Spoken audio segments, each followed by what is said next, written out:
내일이면 6.25 전쟁 66년입니다. 가수 진미령 씨 아시죠? 진미령 씨 아버지가 6.25의 영웅이었는데요. 자, 오늘 관련된 얘기, 박근혜 대통령 행사와 관련된 것부터 한번 시작을 해보겠습니다. 오후 3시에 참전 유공자 가족들 만났습니다. 대통령 얘기를 들어보겠습니다. 최근에는 핵 보유국을 주장하며 사이버 테러와 도발 위협 등으로 긴장을 높여가고 있습니다. 그러나 북한의 비핵화에 대한 우리와 국제사회의 의지는 결코 흔들리지 않을 것입니다. 자, 저 자리에 가수 진미령 씨가 있었다면서요. 이정훈 의원, 무슨 사연이 좀 있는 겁니까? 네. 우리 진미령 씨의 본명이 성이 김씨죠. 아, 진미령 씨가 진 씨가 아니군요. 네. 그래서 그 아버지께서 김동석 예비역 대령이십니다. 물론 고인이 되셨고요. 근데 그분께서 메가더 유엔군 사령관한테 상당히 신뢰를 받아서 네. 이 김대령을 부를 때 항상 디스맨 이랬답니다. 이 디스맨이 굉장히 친한 친구를 부를 때 하는 호칭이죠. 그만큼 네. 한미연합에 큰 기여를 하신 분입니다. 자, 메가더 장군과 인연이 있는데, 자, 2005년에는 살아있는 전쟁 영웅으로 이제 일대기가 책으로 출판되기도 했는데, 천차장. 자, 이거네요. 김동석. 책 제목도 디스맨. 이 사람이군요. 저분이 미국 정부가 선정한 한국전쟁의 4대 영웅이랍니다. 아, 4대 영웅 중 하나. 네. 그러니까 우리 일반인들한테는 잘 알려져 있지 않지만, 그 메가더 장군이 김대령의 정보를 굉장히 신뢰했을 정도로 네. 정보통이었다고 합니다. 네. 김동석께서 4대 영웅으로 꼽히고요.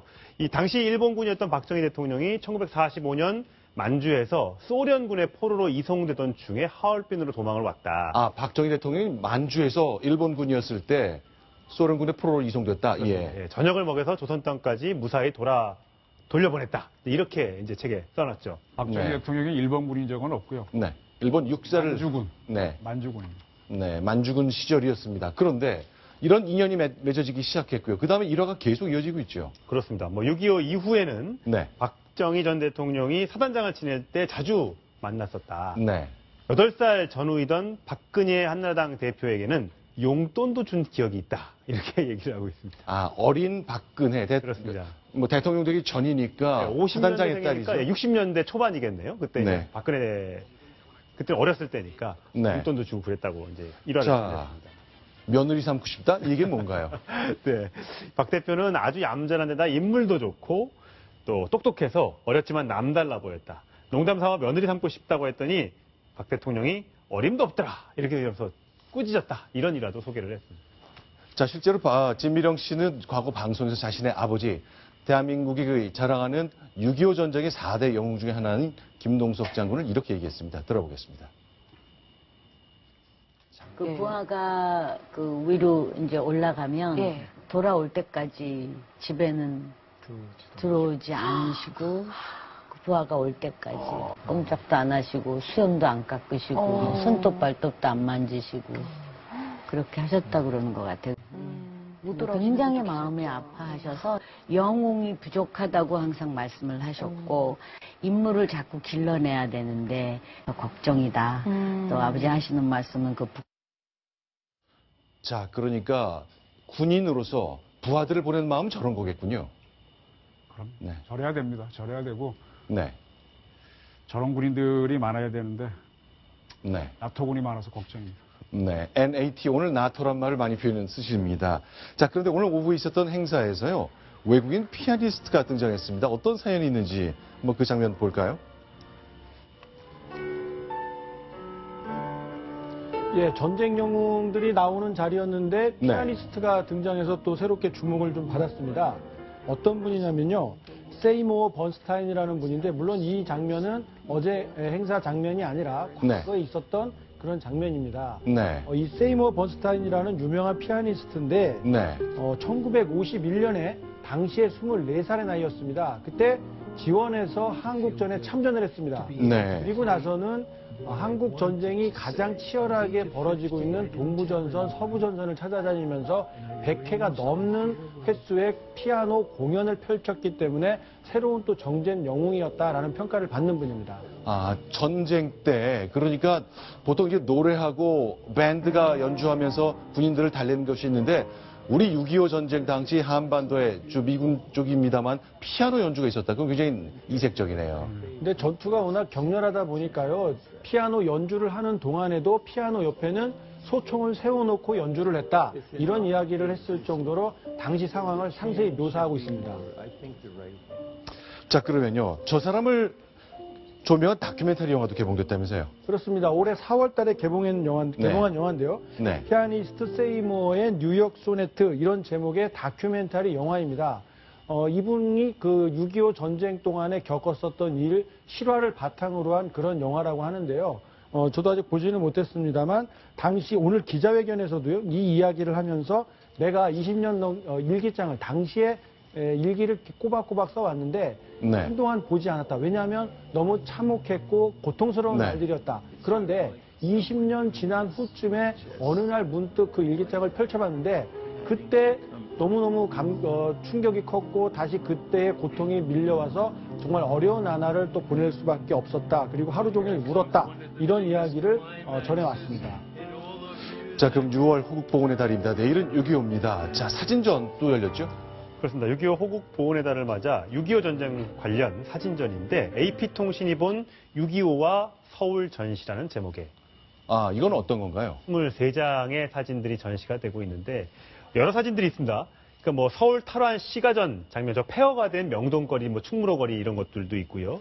중공군이 이제 중공군을 피해서 한강 부교를 건너는 피란 행전도 있고 또 서울 탈환한 시가전 여러 가지. 또 저기는 애들이 저렇게 또 언덕에 앉아서 있는 점, 또 미국군이 껌을 씻고 있는데 앞에서 따라하고 있는 우리 꼬마의 모습. 그러니까 6.25 전쟁의 참혹한 그 와중에 어떤 사람들의 또 저런 인물 사진들도 많이 전시가 되는데 7월 17일까지 서울역사박물관에서 무료로 관람할 수 있다고 합니다. 네, 저 미군이 참전한 걸 보면서 저는 생각나는 게 이건데요. 그 1945년에 세계에서 가장 큰 모든 전쟁을 끝내기 위한 전쟁이라고 어느 사람이 정의했던 2차 대전을 끝내고 네. 5년 만에 다시 참전할 때 지구상에 어디 있는지도 모르는 나라의 미군들이 왔거든요. 네. 그런 미군들이 와서 열심히 싸우겠습니까? 자기 조국도 아닌데.